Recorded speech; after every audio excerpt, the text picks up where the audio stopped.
Okay, April 7th, workout breakdown. Keep in mind, April is strength under fatigue. I know a lot of people will be coming back from spring break here. I think there's even more spring breaks this week as well. So kind of reintroducing yourself. I think a lot of people tend to take vacations off, which is completely great. That's a conversation for another time, as I do think it's fantastic for you guys to periodize weeks off, and it's usually fantastic and efficient to parallel those with vacation. So anyways, beside the point, 7th week of Urban Legend. I'm going to get into that last, so if you're an Urban Legend person, just skip to the end of the video. But this regular workout, I'm actually pretty excited for, which again stinks because I'm doing all the Urban Legend stuff. But Blockfire, and we haven't really spent a lot of time on more of endurance or enduro skier work. I've always been a big proponent of being good at everything and not being too lopsided one way or the other, which again is kind of hypocritical because of the Urban Legend training. But again, keep in mind the Urban Legend training is specific to a specific event. Otherwise, I would never program like that ever. I hope people understand the difference between the two things. So anyways, knowing that we haven't, most of the time that we do skier, it is very choppy, kind of bursty, 15 calories and under type of stuff. And the issue with that is that you never have to worry about really efficiency or technicalities on intervals that short.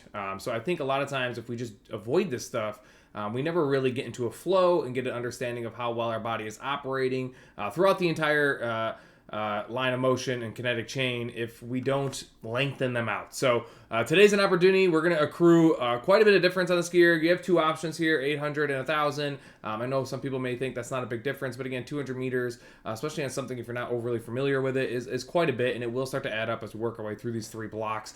So again, following the monthly emphasis to strength under fatigue, you're going to do the skier, and then you guys will work your way down to this AMRAP, and our goal, of course, is to maintain our normal weight. So I haven't put 60% here, obviously on purpose, but that's a minute thing that matters. And a lot of times I would put 50% here, but I really want you guys to try your hardest to maintain that 60%. If you are conditioned enough in this aspect, you can absolutely go over the 60%, hence the plus sign here. But again, that 8 rep count falls into that kind of strength rep range where we're normally hanging out somewhere between like 5 and 10, 10 being on the very high side there. To be clear though, since I made this video, like if it were 10, I would likely tell you guys to go to 50% plus, because I think that's 2 extra reps over the course of 3, 4, 5 sets, depending on how many you get through here, would add up for a majority of people very quickly. So 12 body weight step ups. Keep in mind the step ups are not step overs, they're not jumping, they're step ups. So I want you guys to work on that and try to make that transition as quick as possible. This is an opportunity, knowing that that 1 minute of rest is sitting there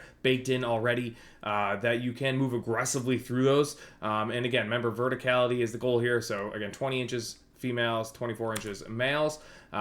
Following that, the Blockfire. Again, 3 blocks here. The skier will go down a little bit. All right, everybody goes down 100 meters, depending on the choice you made, and then you're gonna go right into your decline press, where again we're in that rep count range, 8 to 10. Again, I moved it up to 10 here. You have a longer time of recovery, and there are no body weight step ups, which is why I put the flexibility of the 2 extra reps in here. Again, when you're lifting at the appropriate threshold relative to yourself, a couple of reps one way or the other makes a huge difference when you're training and you're trying to be specific. So I don't want you guys to overlook that difference from 8 here to 8 to 10 here. Keep in mind, it is max, which is hard because a lot of people just don't know their specific percentages on decline, which is why I don't often write them, unless we're probably in a cycle. I'll put some type of percentage on there. And then the last block on skier goes down a little bit. So like I said, accruing a decent chunk of skier in here, depending on the options you're choosing. Obviously, it can change. But the AMRAP at the bottom, not only are you coming off the skier, but there's a 10-second bike at max. So I didn't want to put sprint, because I do think if it were a true sprint, and under the idea that everybody's doing exactly what the monitor says, we all know that's not how that works, but that's how I write these workouts. If a lot of people, if they did a true sprint, just wouldn't be able to transition into these floor presses with the appropriate weight. So I put more emphasis on the weight than I did on the output on the bike. So that is the difference between max and sprint. Now, you can still choose a sprint, right? Like max is whatever you think on an individual level you can handle based off of what's around it. So in this situation, you want to sprint, you can go for it. Otherwise, you need to scale it back a little bit. That's the point of max and sprint.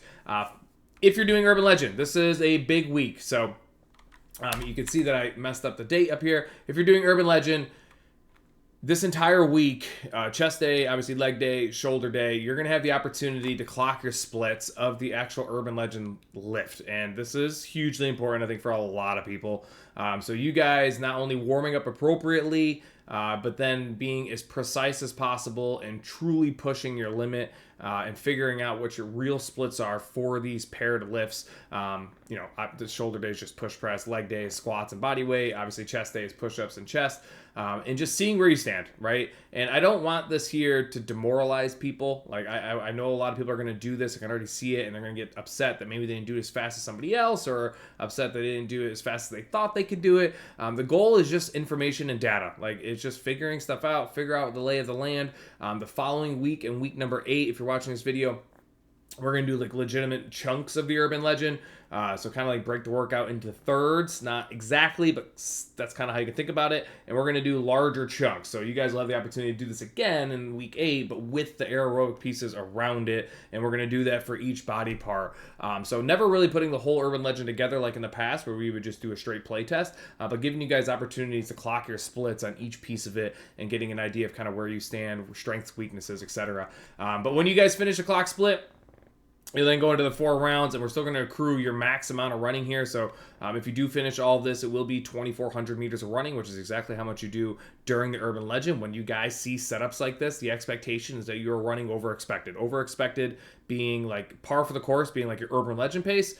In this setting, like you are trying to absolutely outperform your Urban Legend pace, given that it is broken up into sets. So that's the Urban Legend. I'm excited about this week. I'm excited for people to clock their splits. If you guys have questions, obviously just let me know.